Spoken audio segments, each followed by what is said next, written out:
Let's talk about one of the great modern legends of our time. It's the absolutely electrifying story of Mike Madman Marcum.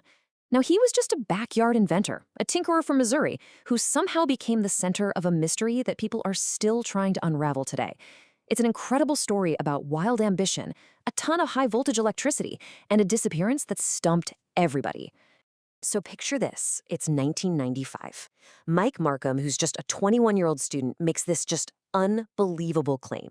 He tells people he has successfully built a device that can actually manipulate time, and he did it right there on his front porch. And this is where the story gets really wild. See, after he becomes this minor celebrity on late-night radio, and he's gearing up for his biggest experiment ever, he just vanishes. Poof, gone. Right off the face of the earth. And that's the exact moment a weird local story morphed into this enduring, incredible urban legend. Okay, so to really get this, we have to start with the legend itself, the version of the story that just spread like wildfire online and became a classic on paranormal talk radio. Right, so the story that everyone tells goes something like this. The year is 1997. Mike finally steps into his machine, flips the switch, and is never seen in our time again. It's a clean, simple, and let's be honest, an incredibly compelling mystery, right? But how did we even get to that point? Well, to understand the legend, you gotta go back to the very beginning, and this tiny town of Stanberry, Missouri. It didn't start with some giant humming machine. No, it started with a really simple experiment and a single metal screw. Marcum's whole project started with something you've definitely seen in old Frankenstein movies, a Jacob's ladder.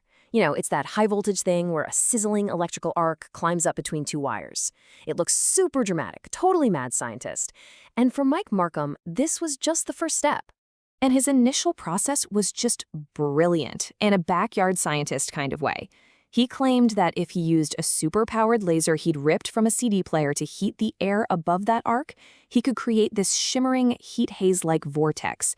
And when he tossed a screw into it, he swore it vanished for a couple of seconds before clanking back down onto the ground. That was it. That was his proof of concept. So this little experiment with the screw, it lit a fire under him, a big one. It gave him a much, much bigger ambition.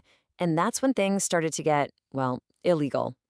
I mean, a disappearing screw is cool and all, but a whole person? That's a different league. Marcum knew that to scale up his machine to fit a human being, the little 120-volt outlet in his house was not going to cut it. He needed serious industrial-strength power. And things escalated fast. I mean, look at this. Within just a few weeks, he goes from playing with screws on his porch to stealing 6 gigantic transformers from the local power company. His experiments started causing these huge blackouts all over town, which, led the sheriff right to his front door. He ends up in jail for 60 days, but when he gets out, he gets the break of a lifetime. A phone call from the legendary radio host, Art Bell. And that appearance on the radio changed absolutely everything. The original machine, the Mark I, got confiscated by the cops, but after he told his wild story on Art Bell's show, the listeners were hooked. So hooked, in fact, that they crowdfunded his next attempt, the Mark II, a way more powerful device he built in a warehouse in Kansas City. So Marcum goes on the radio a second time, and he tells everyone he's just 30 days away from a fully working machine. And then, crickets. Total silence. For years. And this void, this silence, is where the legend truly took off. This right here, this phone call to Art Bell's show became the cornerstone of the whole myth. A caller told this old story from the 1930s about a man found dead on a California beach, kind of fused inside a weird metal tube, holding a device that sounded an awful lot like a cell phone. And that was it. The connection was made. It had to be Marcum. He did it. He succeeded, only to die tragically trapped in the past. And for the better part of 2 decades, that tragic story was pretty much the accepted ending.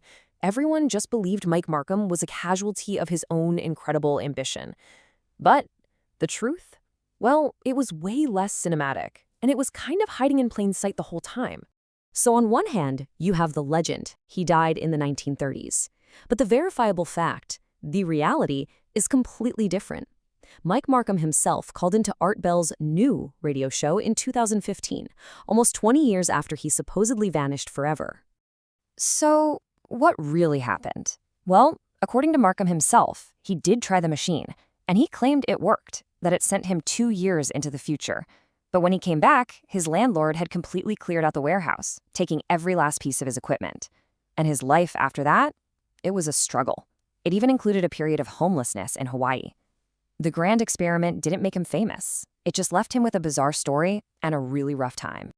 And you don't have to take my word for it. Here it is, a direct quote from the man himself, posted on a paranormal forum back in 2022. He flat out debunks the story of his own death, saying whatever was found in the 1930s was not me. The legend had grown way bigger than the man, but the man was in fact still around to set the record straight. Okay, so now that we've kind of pulled the facts from the fiction, a much deeper question comes up. Why was this story so powerful? Why did so many of us want to believe the wild legend over the complicated reality? I mean, when you really look at it, this story had all the perfect ingredients for a modern folktale. You've got a smart, charismatic inventor pushing the limits.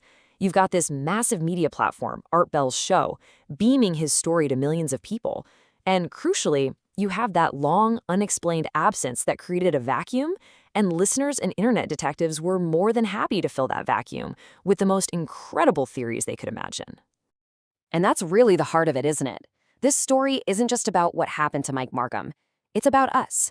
It holds up a mirror to our own curiosity, our fascination with the unknown, and that really deep-seated human desire to believe that the world is more magical and mysterious than it seems.